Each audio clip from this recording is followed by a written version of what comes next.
written in the margin of my Bible that go with one of the verses in our reading for today. They came from devotionals I've read over the years, and I wish to keep handy. And the first one is, the glory of life is to love, not to be loved, to give, not to get, to serve, not to be served. And the second is, nothing speaks more clearly of God's love than the cross of Jesus. Now, after washing the feet of his disciples and the partaking of the Passover meal, Jesus' group was now en route to the garden. Jesus was thus giving another one of his speeches to his disciples. And so he said, I am the vine and you are the branches. If a man remains in me and I in him, he will bear much fruit. Apart from me, you can do nothing. If anyone does not remain in me, he is like a branch that is thrown away and withers. Such branches are picked up and thrown into the fire and burned. If you remain in me and my words remain in you, ask whatever you wish and it will be given to you. This is to my Father's glory, that you bear much fruit, showing yourselves to be my disciples. Christ lived his whole life as an example to each of us. He now wishes for us to follow those examples he wished for us to truly take to heart. Taken to heart so that it would not quickly be forgotten. A person can have an issue come up in their lives and run 1,000 thoughts through their minds easily in just a single afternoon. But it doesn't work that way within your heart. Think about it. If a girlfriend or boyfriend ever broke up with you, you know how it works or how it feels. You think or know up in your head that you were or are far better off without him or her. But you also know that you still care for them more than you ever wish to admit to. Why? Because your heart doesn't let go of them as easily as your brain can. That is why our Lord wants his word stored there in your heart as well.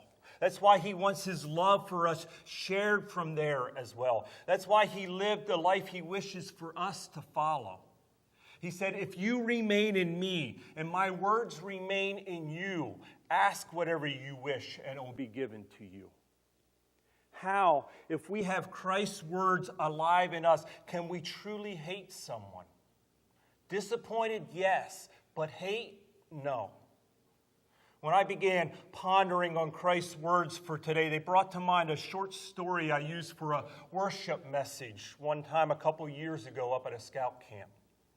The story was simply titled, Did You Hear? And it begins, there was a blind girl who hated herself because she was blind. She hated everyone except her loving boyfriend. And he was always there for her. She told her boyfriend, if I could only see the world, I would marry you. Well, one day someone donated a pair of eyes to her. When the bandage came off, she was able to see everything including her boyfriend.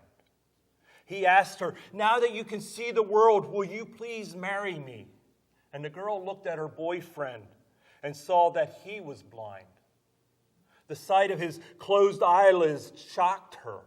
She hadn't expected that. The thought of looking at them the rest of their life led her to refuse to marry him. Her boyfriend left in tears and days later wrote a note to her saying, take good care of your eyes, my dear, for before they were yours, they were mine. The author then went on to say, this is how the human brain often works when our status changes. Only very few remember what life was like before and who was always there by their side. In the most painful situations, life is a gift. Today, before you say an unkind word, think of someone who can't speak. Before you complain about the taste of your food, think of someone who has nothing to eat. Before you complain about your husband, wife, or girlfriend, think of someone who is crying out to God for a companion. Today, before you complain about life, think of someone who went too early to heaven. Before you complain about your children, think of someone who desires children but they're barren. Before you argue about your dirty house, someone didn't clean or sweep, think of the people who are living out there in the streets. Before whining about the distance you drive, think of someone who walks that same distance. And when you're tired and complain about your job, think of the unemployed, the disabled, and those who wish they had your job. But before you think of pointing the finger or condemning another, remember not one of us is without sin. And when depressing thoughts seem to get you down, put a smile on your face and think you're alive and still around. The girl had a lot to be thankful for, but she took it all for granted and never noticed what she truly had. Yeah, she was blind, but she could still talk. She could still eat. She was still alive. She could still have children. She still had a place to sleep. She had a lot of other things she could be most thankful for, but she wasn't. Rather, she saw she was filled with hatred. And this makes me ask, do we also sadly take for granted all that we can see and eat and talk and smell and drive, even that we have a job? Do we not have a God that loves us and takes care of us every day? More than we can ever realize. Everything, sadly, that we seem to be taking for granted. Does God not need to prune us a little bit to help us see what He has first blessed us with? Prune us so that we grow in our faith and the realization of all that we have. As the caretaker of the vineyard called earth, God knows what we need and what we don't need to develop, so that we're more like Him in our thoughts and in our actions. In order to get that kind of fruit and to keep us depending on Him, He allows hard times to prune us, no matter how painful the pruning is. God does it to produce something better for us in the process. God prunes His children in a lot of different ways. He sometimes allows financial hardships or sickness or friend or family disputes or even at times the loss of a loved one to regain our focus. Whatever He allows to happen, it is designed to drive us toward God, to walk closer to Him, so that we will depend on Him more and to grow to be more like Him in all that we do and say. I can reflect back to the hard times in my life, the deaths in the family, my bout with seizures, past relationships, and sometimes it was in these valleys of my life that my faith grew and my vision improved. Do we study things better when we are hurting? Do we notice things better when life is not so rosy? Do we see all that He has first blessed us with? Sadly, maybe we need a midlife crisis to correct how we are looking at things. Do we not all have times in our lives when the Lord asks us to take our hands off the steering wheel and allow Him to drive us in the direction He wishes for us to go? To let Him show us, to let Him move us once more. Sometimes it takes a close call to wake us up. Sometimes it even sadly takes a crash. And when we are down, we then see what we had and have to offer those that are hurting around us. He just had to prune us in order to open our eyes to see the purpose He has for us. God used deaths to prune me enough to open my eyes and to truly see my needing of Him. God used seizures to open my eyes enough to see that through Him all things are possible. God used struggles to help me to grow, and in the end it shows me He truly cares more than I ever realized.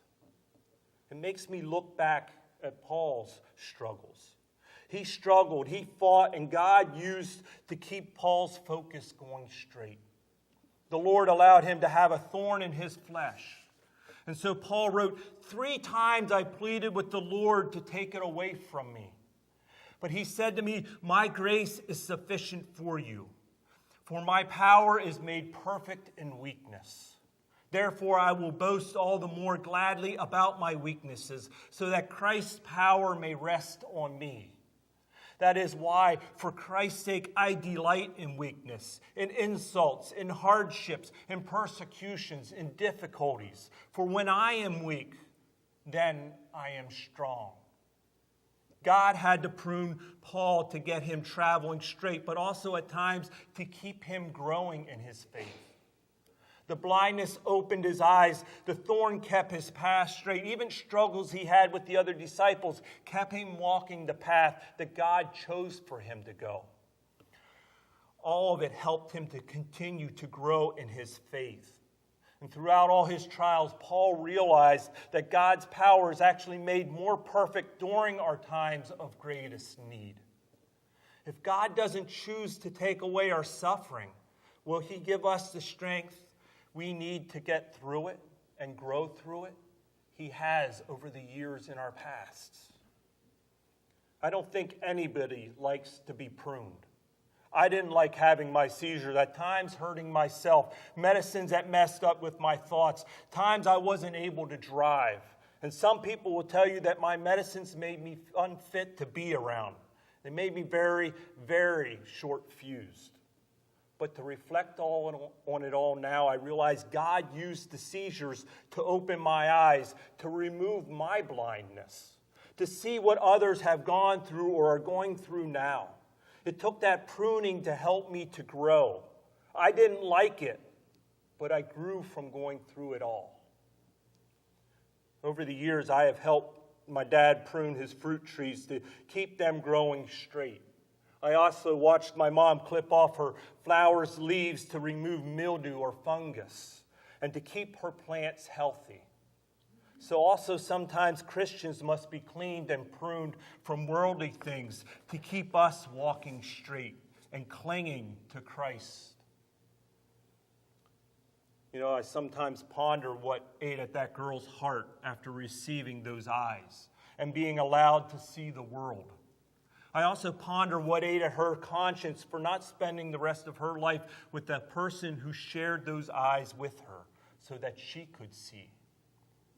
The Lord gave each of us a set of eyes, a set to truly see his love for us through.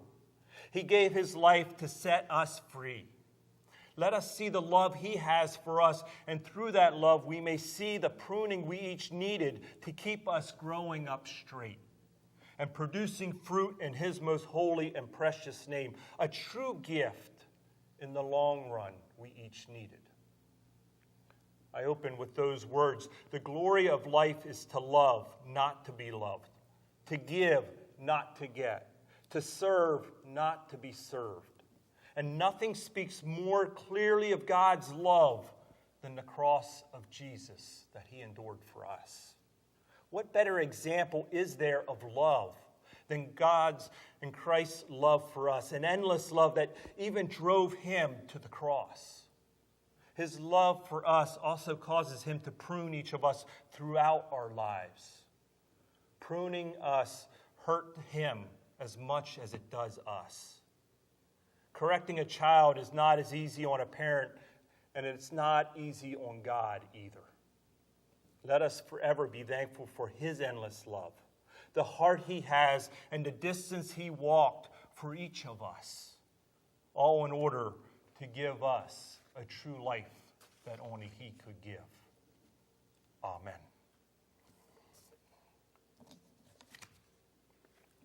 Our second hymn for this morning is Blessed Assurance, hymn number 369, and the lyrics will come up on the screen.